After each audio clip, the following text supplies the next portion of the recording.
నల్గొండలో బీఆర్ఎస్ మాజీ ఎమ్మెల్యే భూపాల్ రెడ్డి సహా పార్టీ శ్రేణుల అరెస్టుపై మాజీ మంత్రి సూర్యాపేట ఎమ్మెల్యే జగదీష్ రెడ్డి మండిపడ్డారు. మంగళవారం సూర్యాపేట జిల్లా కేంద్రంలో ఏర్పాటు చేసిన సమావేశంలో ఆయన మాట్లాడారు. మంగళవారం సూర్యాపేట జిల్లా కేంద్రంలో ఏర్పాటు చేసిన సమావేశంలో మాజీ మంత్రి జగదీష్ రెడ్డి మాట్లాడుతూ నల్గొండలో బీఆర్ఎస్ మాజీ ఎమ్మెల్యే భూపాల్ రెడ్డి సహా పార్టీ శ్రేణుల అరెస్టుపై మండిపడ్డారు. నల్గొండ జిల్లాలో పోలీస్ కాంగ్రెస్ గూండాల రాజ్యం నడుస్తుందని, మంత్రి వెంకటరెడ్డికి కేటీఆర్ ఫోబియా పట్టుకుందని, కేటీఆర్ ఫోటో చూసినా గులాబీ రంగు చూసినా వెంకటరెడ్డికి భయమైపోతుందన్నారు. కాంగ్రెస్ ఫ్లెక్సీలను వదిలి కావాలనే మున్సిపాలిటీ అధికారులు బీఆర్ఎస్ ఫ్లెక్సీలు చింపేశారని, మంత్రి వెంకటరెడ్డి సోయిలో లేకుండా ఇచ్చిన ఆదేశాలను అమలు చేస్తున్నారని ఆరోపించారు. వెంకటరెడ్డి మాటలు విని డ్యూటీ చేస్తే అధికారులు జాగ్రత్తగా మీకు ఇబ్బందులు తప్పవని, చట్ట ప్రకారం పనిచేయాలని డిమాండ్ చేశారు. భూపాల్ రెడ్డిని అక్రమంగా అరెస్టు చేశారని, బేషరతుగా భూపాల్ రెడ్డిని పార్టీ శ్రేణులను విడుదల చేయాలన్నారు. పోలీస్ రాజ్యం అమలు చేస్తే చూస్తూ ఊరుకునేది లేదని, పాలన ఇలానే కొనసాగితే తిరుగుబాటు తప్పదని, తెలంగాణలో వచ్చిన తిరుగుబాటు వెంకటరెడ్డి వల్లే వచ్చిందని మంత్రి స్వయంగా ఫోన్ చేసి మాపై కార్యకర్తలను ఉసుగొల్పుతున్నాడని తెలిపారు. మీడియా మిత్రులకు నమస్కారం. నల్గొండ జిల్లాలో చాలా స్పష్టంగా కనబడుతుంది పోలీసు రాజ్యం, కాంగ్రెస్ గుండాల రాజ్యం. పాపం వెంకటరెడ్డికి రోజుకు ఒక ఫోబియా పట్టుకుంటుంది. మధ్యన కొంతకాలమేమో రైతులను చూసి, ప్రజలను చూసి భయపడే ఫోబియా ఉండే. కొద్ది రోజులుగా కేటీఆర్ను చూసి భయపడే ఫోబియా వచ్చింది. ఇప్పుడు మరి నిన్న సాయంత్రం నుంచి కేటీఆర్ ఫోటోలు చూసినా, బీఆర్ఎస్ పార్టీ కలర్ గులాబీ రంగు చూసినా తట్టుకోలేని పరిస్థితి వచ్చింది. పాపం భయపడి వణుకుడు పుట్టే పరిస్థితి వచ్చింది. నల్గొండ ప్రజలందరి సాక్షిగా ఆయన కాంగ్రెస్ పార్టీ ఎప్పుడో ఆయన పుట్టినరోజు నాడు పెట్టుకున్న, నెలల కింద పెట్టుకున్న ఫ్లెక్సీలు పట్టణం నిండా ప్రజలకు అడ్డంగా, రహదారులకు అడ్డంగా అట్లనే కనబడుతున్నాయి నెలల తరబడిగా. కానీ కేటీఆర్ గారు వస్తున్నారు అన్న అభిమానంతో మా నాయకులు పెట్టుకున్న ఫ్లెక్సీలు వాస్తవానికి ఇవాళ కార్యక్రమం ఉండాల్సిందే కాబట్టి నిన్న ఉదయం పెట్టుకున్నారు. ఓ 10 రోజుల ముందు కూడా పెట్టలే. సాయంత్రం వెంకటరెడ్డి హుకుంతో మున్సిపల్ అధికారులు గుండెల్లాగా పడి రౌడీలాగా చించేసి మొత్తం నాశనం చేశారు. అట్లీస్ట్ మున్సిపాలిటీ ఒకవేళ నిబంధనల ప్రకారం లేకపోతే నోటీస్ ఇవ్వాలి. అందులో ఎవరెవరైతే ఫోటోలు ఉన్నాయో బాధ్యులు అనుకుంటున్నారో, మా ఎక్స్ ఎమ్మెల్యే భూపాల్ రెడ్డి కావచ్చు, లేదా మా పట్టణ పార్టీ ప్రెసిడెంట్ కావచ్చు, మా ఎక్స్ మున్సిపల్ చైర్మన్ కావచ్చు, ఒక నోటీస్ ఇచ్చి మీ ఇక్కడ ఉన్నాయి మీరు తీసుకెళ్ళండి అని చెప్పడం మున్సిపాలిటీ బాధ్యత. లేదా మీకు ఈ ట్యాక్స్ ఇస్తాం, ఇంకోటి ఇస్తామని చెప్పడం మున్సిపాలిటీ బాధ్యత.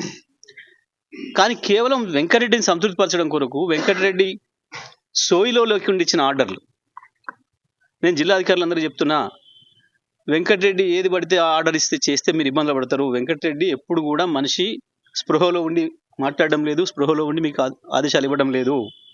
మంత్రే కావచ్చు, మంత్రి మాట మీరు ఆదేశంగానే పాటించవచ్చు. కానీ ఆయన మంత్రి హోస్ట్లో లేకుండా, ఆ సోయి లేకుండా, ఉండవలసిన స్పృహ, ఒరిజినల్గా ఉండవలసిన స్పృహలో లేకుండా ఇస్తున్న ఆదేశాలను అమలు చేస్తే అధికారులు కూడా ఇబ్బంది పడాల్సి వస్తుంది. నేను నల్గొండలో ఉన్న అధికారులందరూ కూడా విజ్ఞప్తి చేస్తూ ఉన్నా, దయచేసి ఆలోచించుకొని పనిచేయండి, మీ విజ్ఞతతో పనిచేయండి, మీకున్న చట్ట ప్రకారం ఉన్న అధికారుల మేరకు మాత్రమే పనిచేయండి. కానీ ఈ రకంగా ఏ రాత్రి పడితే ఆ రాత్రి వెంకటరెడ్డి ఇచ్చే ఆదేశాలతో పనిచేస్తే మాత్రం అధికారులు ఇబ్బందికి గురి కావాల్సి వస్తుంది.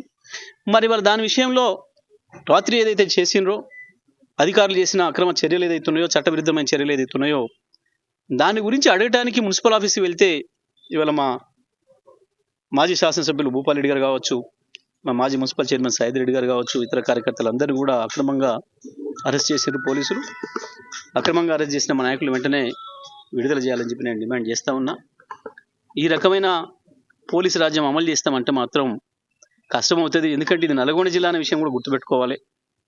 ఎవరైనా కొత్తగా వచ్చిన అధికారులు, నల్గొండ జిల్లా చైతన్యం గురించి తెలియని అధికారులు ఉంటే కూడా నేను చెప్తున్నా, మర్యాదపూర్వకంగా నేను వాళ్ళకి విజ్ఞప్తి చేస్తున్నా, నల్గొండ జిల్లా చరిత్ర ఒకసారి తెలుసుకోండి. తిరుగుబాటు ఎట్లా ఉంటుందో ప్రపంచానికే తెలంగాణను పరిచయం చేసింది నల్గొండ జిల్లా చైతన్యం అనే విషయాన్ని కూడా గుర్తు చేసుకోవాలని చెప్పి కూడా నేను విజ్ఞప్తి చేస్తా ఉన్నా. అధికారులను అడగడానికి వెళ్ళింది.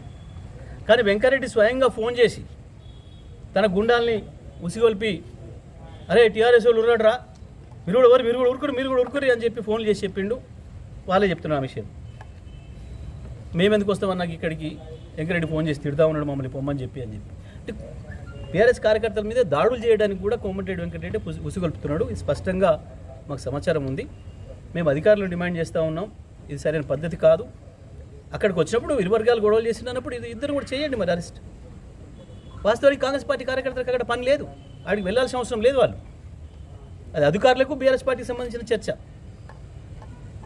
కానీ ఇది రాష్ట్ర ప్రజలందరూ కూడా గమనించాలి ఏం జరుగుతుందో ఈ రాష్ట్రంలో. నల్గొండ జిల్లాలో ఇటువంటి ఈ చిల్లర దాడులు ఇవి మమ్మల్ని ఆపలేవు. వెంకటరెడ్డి మీరందరూ ఇంతింత పొడుగు ఇంతింత ఎత్తు మంత్రులు ఉన్ననాడే ఈ జిల్లాలో ఉద్యమం మొదలుపెట్టినాం. బ్రహ్మాండంగా మీ పునాదులు లేకుండా చేసినాం. 12 మందిని కథం పట్టించారు ఈ జిల్లా ప్రజలు మీ భాగవతాలు చూసే. మళ్ళొక్కసారి పొరపాటులో ఏదైతే రైతాంగాన్ని కేసీఆర్ నుంచి తల్లి పిల్లల్ని విడదీసిన పద్ధతుల్లో విడదీసినరో ఆ పద్ధతుల్లో మోసపోయిన రైతాంగం పొరపాటునో ఏమరపాటునో మీకు ఒక ఓటేసి మళ్ళీ తెచ్చుకున్నారు. ఇప్పుడు అందరూ కూడా ఆలోచన చేసుకున్నారు. ఇవాళ కనపడ్డది మీకు, ఇవాళ చాలా గ్రామాలలో కనబడ్డది మీకు. ఇప్పుడే మొదలైంది సినిమాయిగా. ఎక్కడికక్కడ ప్రజలు స్వచ్ఛందంగా ఎట్లా తిరుగుబాటు చేస్తున్నారో మీ గ్రామ సభలలో అర్థమైంది.